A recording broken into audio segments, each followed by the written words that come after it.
Madaling araw, nag-alis na naman, pinagbenta mga gamit na hiniram sa akin.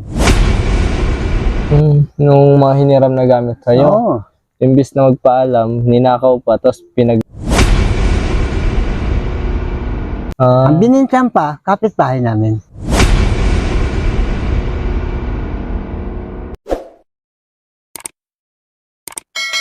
Hello po mga kalingap, mga J-Brad yan. Welcome back po sa ating YouTube channel sa J-Brad TV po. Yan. Kung hindi pa po kayo naka-support and naka-follow sa aking Facebook page, yan J-Brad TV po. Ito po yung Facebook page ko. And ito naman po yung YouTube channel ko. Yan. And ngayon po nandito tayo kay Tatay Wilfredo. Yan. At may dala ako ditong biskwit. Sakto hindi pa siya kumakain. Kumbaga magkakape na tayo, no? Ito pa si Tatay. Yan. Sala nga ako ng tubig dahil makakape nga eh. O, kamusta po, Tay? Ay, sawa ng Diyos, mabuti rin. Kunti na ang diferensya ng sakit ng tuhod ko eh. Mawala lang sa sakit ng tuhod ko, makabalik din ako sa dating paglakad ko. Kamusta na po? May update na po ba kayo sa anak nyo? Ay, kung makita lang, halimbawa pumunta siya rito, magbakasyon siya rito, lalo ng Pasko na ito, ay, wala man akong masama na loob sa kanya. Basta, huwag niya ulitin yung mga ginagawa ng gano'n. Ano po ba yung mga ginagawa ng anak nyo nung hindi pa naglaya sa inyo, sa bahay nyo po? Ay, siguro, ay, hindi natin masabi. Siguro, dahil tinatanong ko kung Baka may nabarkada po, no? Nabarkada. sabi ko kung anong kamo, sabi niya, tatay, mana ako sa inyo. Ang tangay ng babae, pa naman sa ibang bahay, ang tinuluyan, ginawa na naman ng kalukuhan. Ang mga gamit ko hiniram niya, dahil wala siyang kagamit-gamit, bagong-bago, hindi pa sa kalan, ginamit, pagka madaling araw, nag-alis na naman, pinagbenta mga gamit na hiniram sa akin. Nung mga hiniram na gamit sa'yo, Oo. imbis na magpaalam, ninakaw pa, tapos pinagbenta sa iba. Oo. Ang binintan pa, kapitbahay namin. Ayun ang masaklap, kapitbahay nyo. Pwede makikita yung damit nyo. Sabi ko, ano yan? Bininta ni anak mo eh. Saan na po yung lugar? Dito or sa Dito na. Naga na po? Oo. Dito na sa Carolina. Andyan yung isang anak ko na si Junior. Junior Baltasar. Oo. Andyan. Sa Kalawag. Kalawag lang. Tay, nasaan po yung asawa nyo? Si nanay? Naghahanap ko ng pagbuhay namin. Hindi rin siya yung kung sabi ko, kung dyan sa mga kaibigan ko, pambili lang ng kape, ayos na. Pambili lang ng kape, ayos na. Yun na yung pagkain yung lunch. Hindi pa kami namusal. Hindi pa kayo nag-almusal? Hindi kami nakakape. Wala pa nga siya eh. Buti tayo, hindi ka nawawalang pag-asa, no? Ay, kahit ganito yung buhay nyo, nasa liblib kayo. Alam mo, Pangko, ang hangad ko lang, sa Panginoon Diyos, huwag akong papabayaan.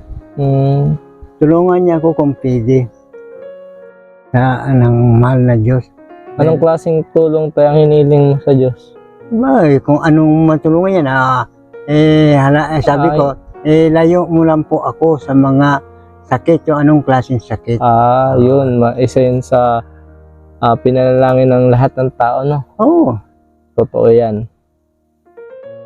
Sabi ko, hindi niyo ako pababayaan dahil hindi ko rin kayo makakalimutan.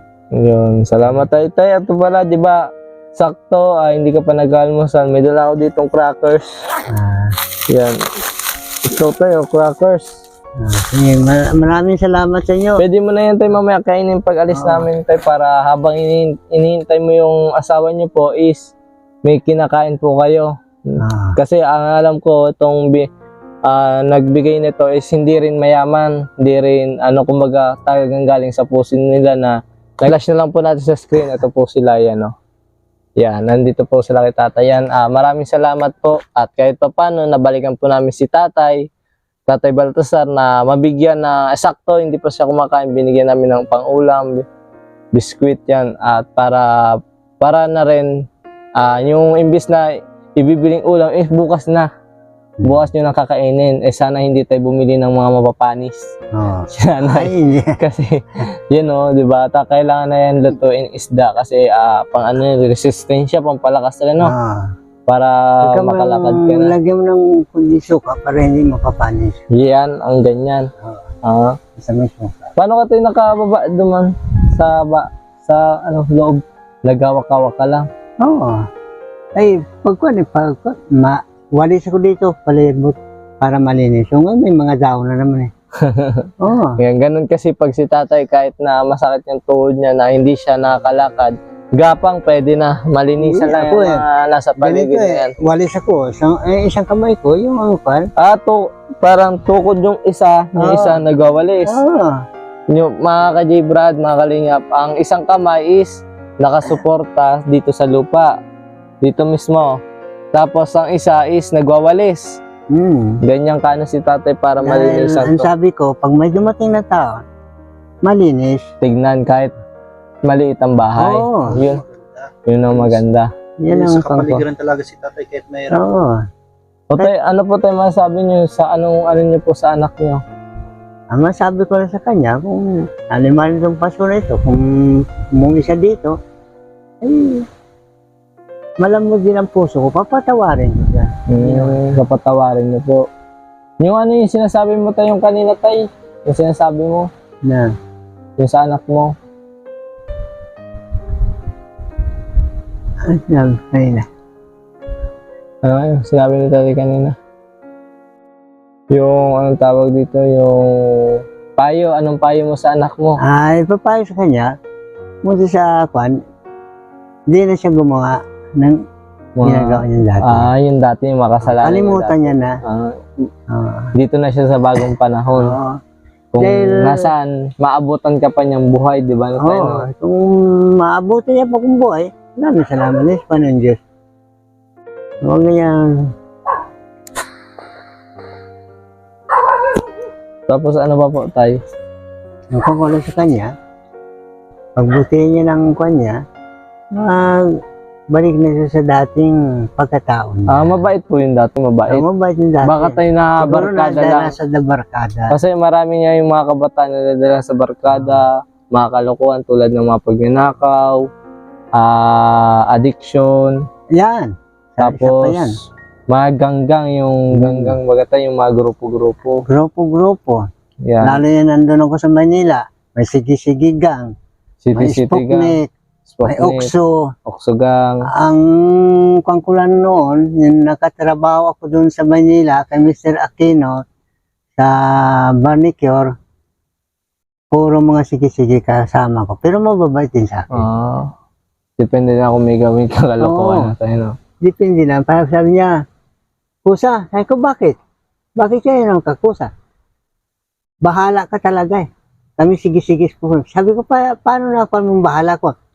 Ayan, tatok mo dito. Sabi ko, tali niyan, natural yan. Akala itong palatandaan ng gang. Talaga kang bahala. Ay, tanga. Ay, kung natural yan, kaya tingnan. Hindi yan tato. Hindi, tato yan eh. Yung ganito mo, hindi yan tato. Ano yan, yung balat. Pero tunay na panyan. Balat. Oo. Yan, hindi yan. Pinagkamalan pa si tatay ng poke-poke gang. Poke-poke gang. Nakon ako doon sa Manila noon eh. Oo. Ay, sabi ko, wala tayong ganyanan. Dahil ako mabait din. Sabi ko, puro sikis-sikis po nagkasama ko sa trabaho. Barnicure. So, ayun na mga ka-J Brad, mga kalingap, is napayanam natin si tatay na wala naman pala siya ibang hiling kundi sa dadating na Pasko, kung pumunta man o hindi yung anak niya dito, nagpapasalamat pa rin siya sa Panginoon na binigyan siya ng lakas, hindi siya pinapabayaan na magkasakit ng malala. Yan. At kumakain pa rin sa 3 beses sa isang araw na tayo, no? Yan. Kumakain pa rin sa 3 beses ang araw. Okay na yun. Kahit Okay na saging, kamote. Kahit na saging, kamote. Basta may papasok lang kunti sa sikmura mo. Ito tayo, abang mamaya, makain mo to, pasok ko na. Baka ano yun yan eh. Pusa. Hindi. Ayun, maraming salamat po mga J-Brad. And Sige. yun na si tatay na payan namin. Wala si nanay eh. Nagtrabaho, Wala. naganap. Naghanap Naghanap ng biling pangkain kape nila. dahil kanina, hindi pa kami nagkape nga. Kahit almusal, wala pa. Sakto yung dala namin ni Kuya Sagapia. Maraming salamat po sa nag-sponsor. Hindi naman mayama, hindi naman kahirapan. Talagang nasa puso talaga nila. Nag-ambag-ambag pa yan. Maraming salamat po at sa inyong lahat. Yan sa Compassionate Love yan, Compassionate. Regular shoutout po. Yan, and Ninang Corat, Ninong Clem, Ninang Ann. Yan, regular shoutout po. Tita Mama, regular shoutout po. And sa inyong lahat. Tita Mel, Mami Len, regular shoutout po. Sa inyong lahat, ang Team Kalingap. And Kuya Kalampitos, yung mga kasama namin ditong vlogger sa Naga, regular shoutout po. Yan, maraming salamat po. Bye-bye po. Thank you very much po sa panonood dito sa ating munting pagtulong kahit paano nakatulong tayo sa abot ating mga kaya. Kahit minsan lang tayo makapag-vlog, minsan lang tayo makapag-upload kasi nga sa Pilipinas ay talagang mahirap ang buhay. Thank you very much po. Bye-bye.